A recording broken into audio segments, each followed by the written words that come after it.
Great Scott! I just borrowed a friend of mine's DeLorean that he drives from time to time.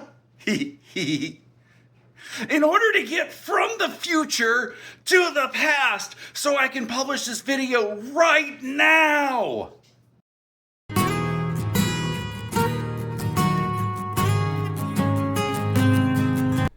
Well, good morning, everybody.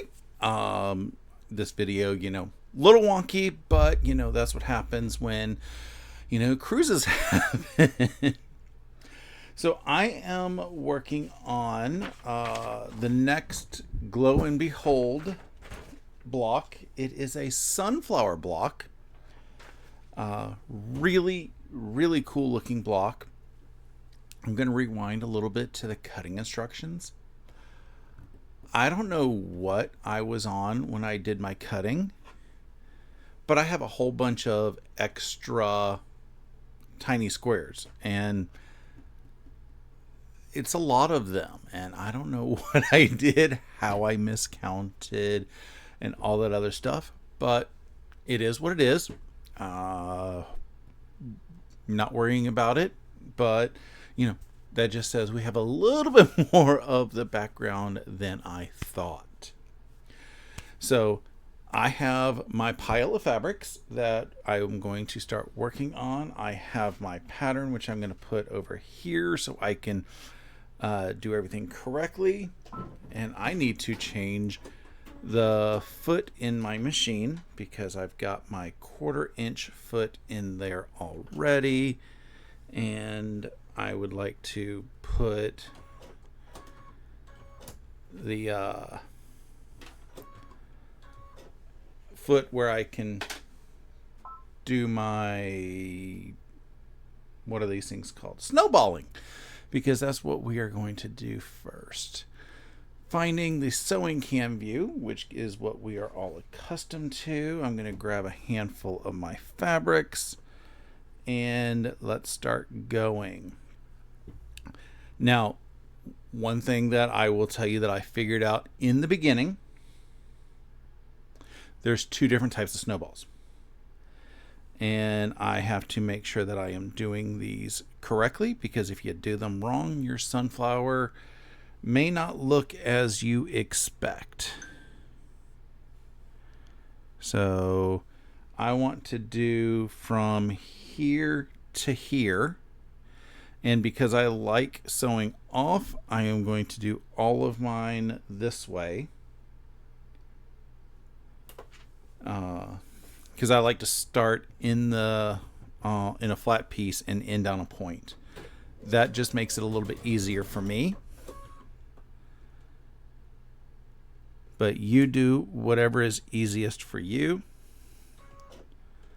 And we are going to sew from corner to corner,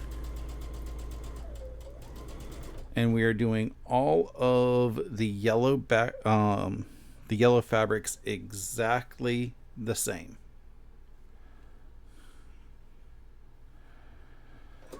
From corner to corner.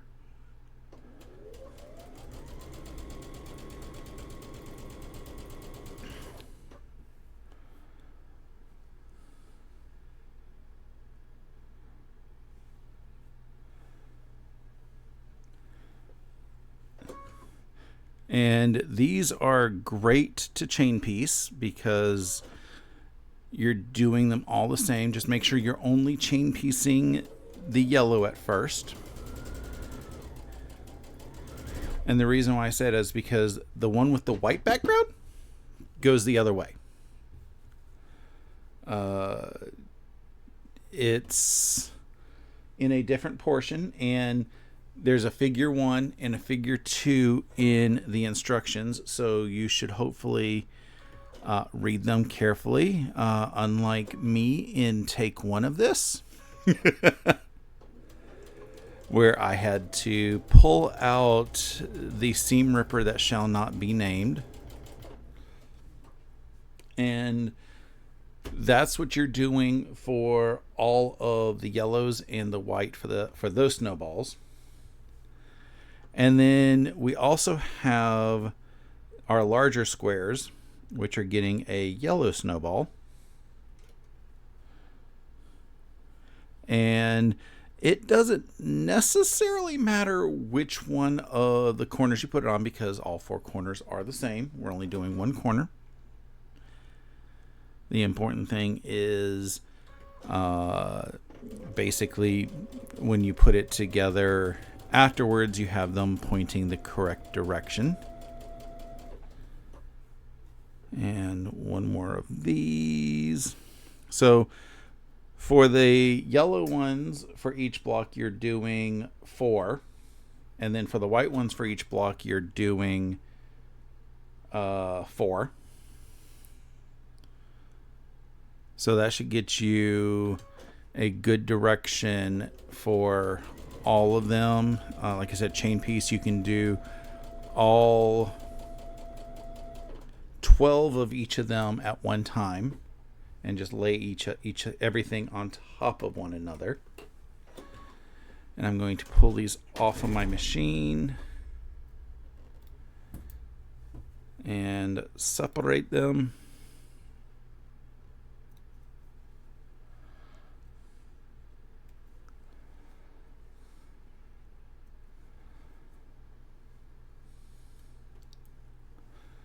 And like I do with all my snowball blocks, I like to check before I press, make sure it comes up to the corner. Because if it comes up to the corner, it's going to line up exactly afterwards.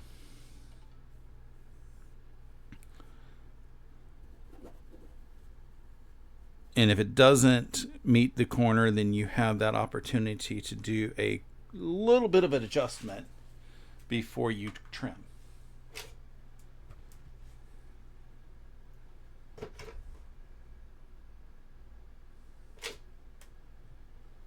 And what I do is I just grab each of them, I line them up, and press it down.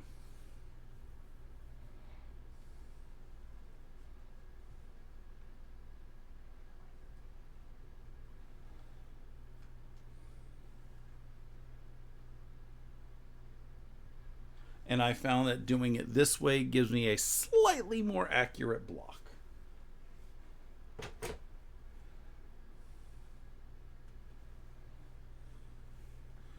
So those are my snowballs. And then my snowballed squares.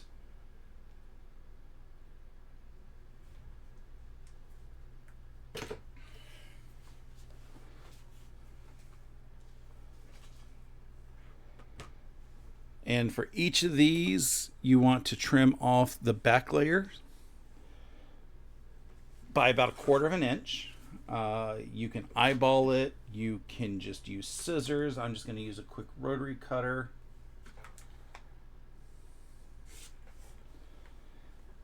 And that will give you your perfect blocks.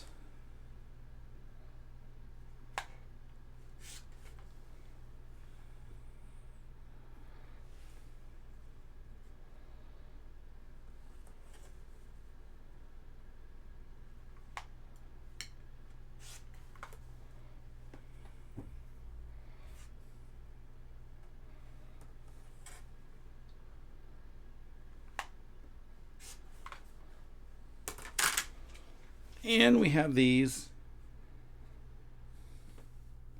And we can start laying things out. Which means I want to go back to my 1/4 inch foot. Because as I've said before, I am a lot more accurate when I use tools that help me be accurate.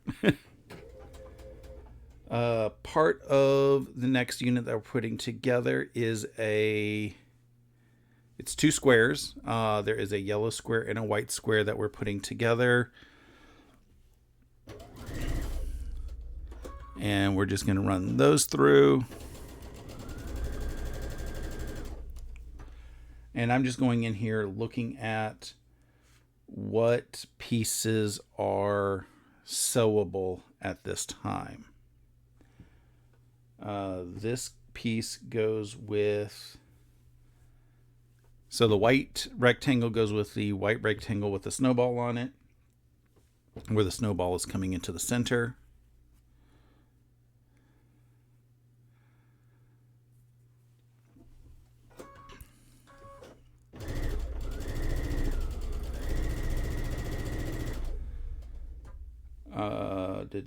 We have these pieces that are going in a specific order.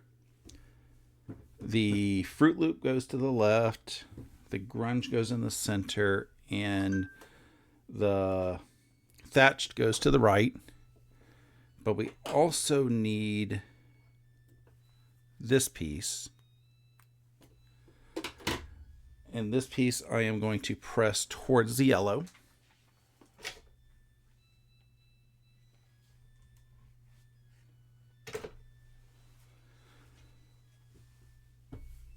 And that goes there.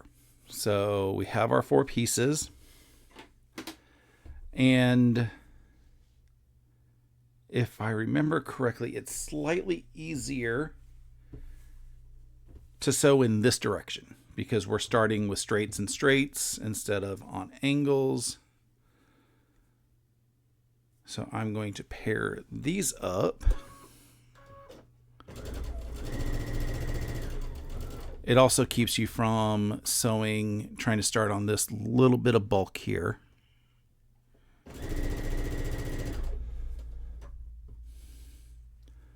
Starting on a little bit of bulk is a little bit more complicated. It works for many machines, but I just like it a little bit better than to start on a smaller piece of fabric. And then while I'm looking at everything, let me trim these guys down.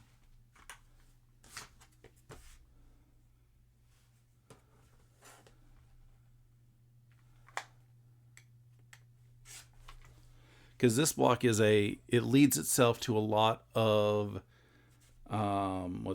chain piecing, as long as you look at what units you can sew together.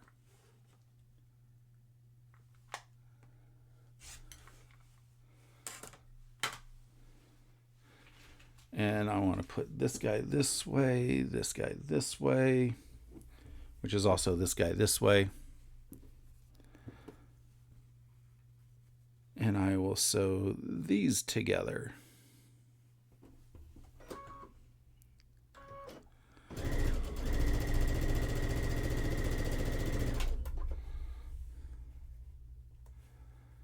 And then I will grab all of these.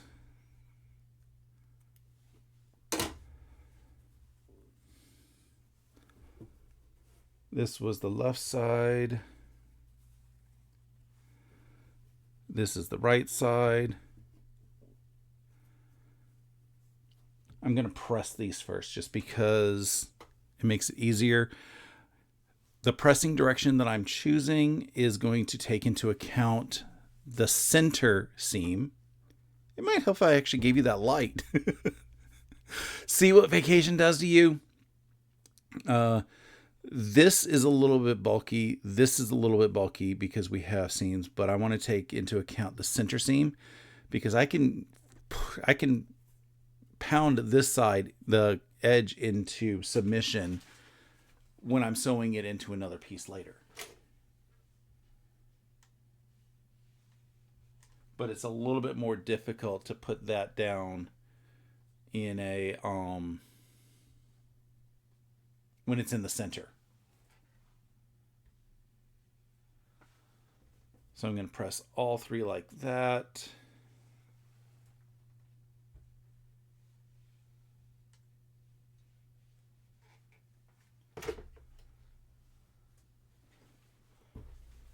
And then they go together like this. Again, I'm going to flip everything because this is a little bit easier for me to handle.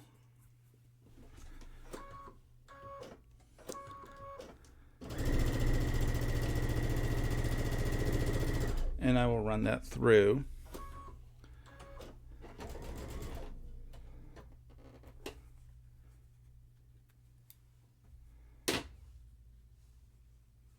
For this one, I am going to press it towards the more chocolatey brown, not the more earthy brown.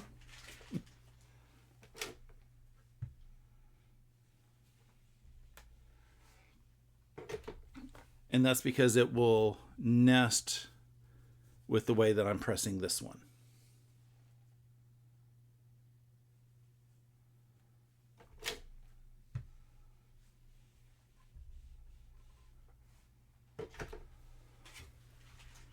And if we start putting our pieces together, that goes like this. I have another one of these like this. I have these that go here as I'm starting to run out of room. I have one of these that goes like this. I'm trying to get as much as I can in the camera. I have another one that goes like this. And we have a bottom edge that goes like this.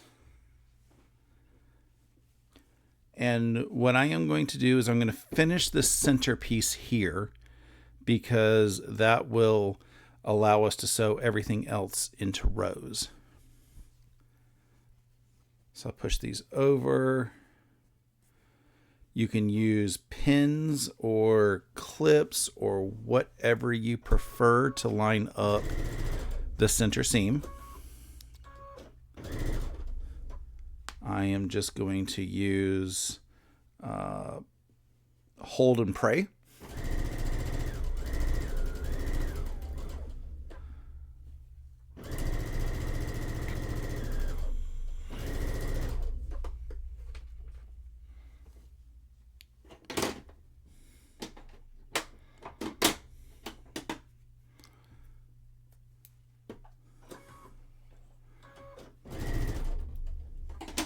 And this seam, I'm actually going to twist. And the reason why I'm twisting this is because all of my outer pieces are pressed the same way. So I want all of my center to be pressed the same way.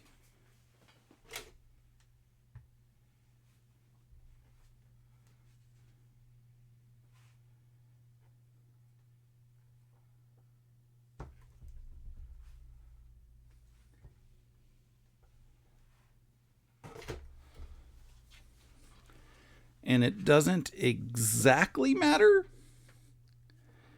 which direction you angle this now because the sunflower block can go in any direction. But I'm going to pull these off and let's do it row by row. So the top row is laid out like this. On the right hand side where we have the two squares, you want to make sure the triangle is touching, the yellow triangle is touching the yellow square. On this side, you want the yellow triangle pointing, touching the inward. And that's what's going to give us the really cool effect that is going to happen in this block.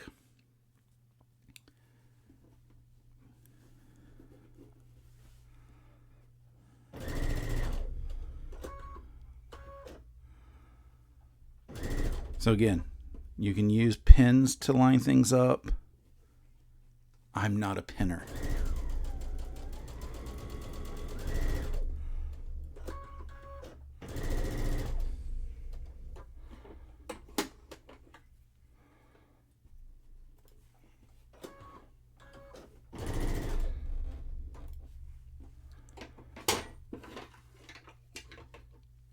And then put this side on.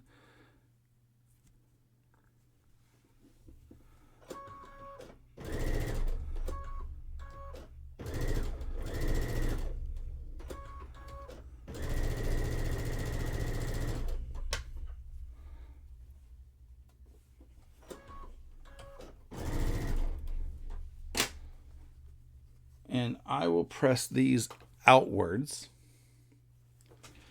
because the center is going to want to press inwards.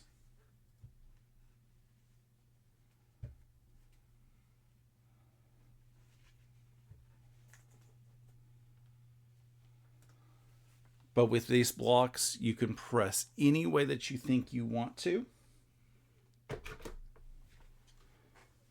So that gives us the top row. And then let me put this back so I can make sure that I get this correct. This goes on this side. This goes on this side. And the square goes in the center. And like I said, if you twist your seams, everything is going to line up for that center seam.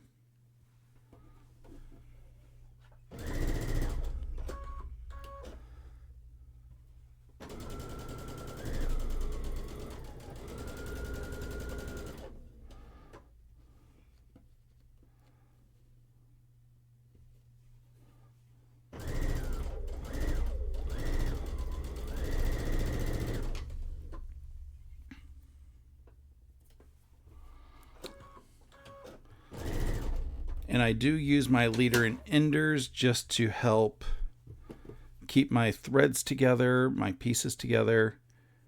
At some point, I'm told that I should actually start making blocks instead of using scraps for my leader and enders. But that requires me to start planning. Because if you're using actual little blocks or something as your leader and enders, that means you're technically working on two projects at the same time.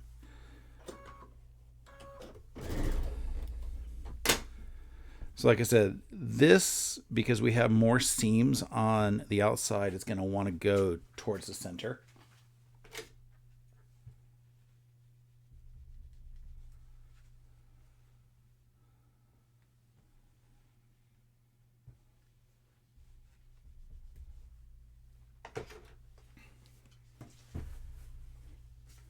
And then now we have our top and our bottom, and the block is almost done. So I'm going to take the bottom, and we have a handful of places that we can line up. So I will grab a couple clips. I'm going to line up at this seam that's in the corners or in the edges.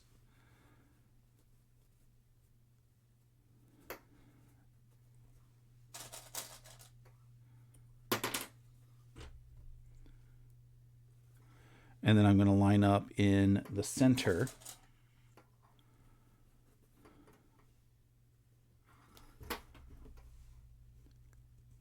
And that should give me enough to line up on.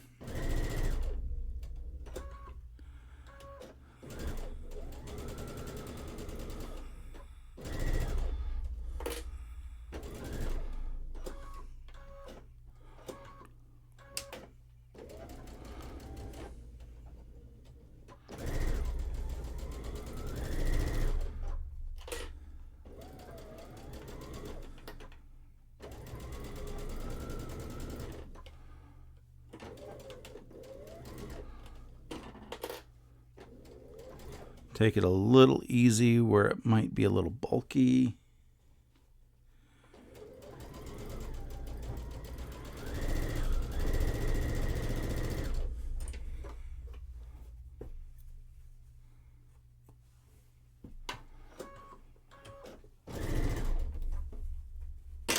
And we will do the same thing on the opposite side. Line up over here. I want to grab this seam, this seam,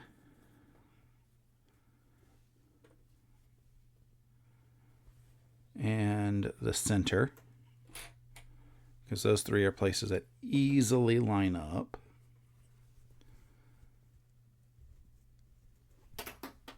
Line up the top leading corner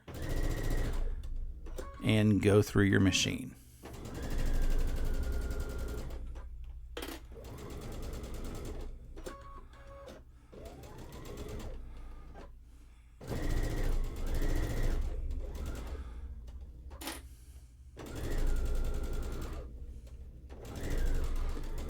And I do know that, like where I am now, there is a snowball that's lining up there. And ideally, if you want to put in the extra work to make sure that it lines up at the 1/4 inch and you get a sharp point there, you can do that. I do a lot of sew and pray because I don't have time to line up every little piece. It looks a lot better when you line up every little piece, but it doesn't necessarily add a lot of value to me. So I'm looking at this, trying to figure out which way I want to press my seams. I think I'm going to press this one outwards because the outward seam, the seams that are on the outside seem to want to do that a little bit more.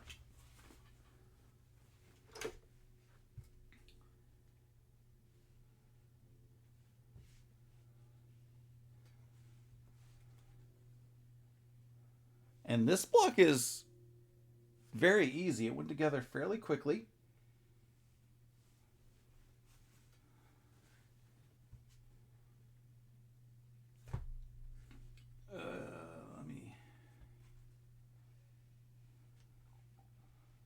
Pressing is very important when you are on, when you have a lot of seams like this, or a lot of littler pieces.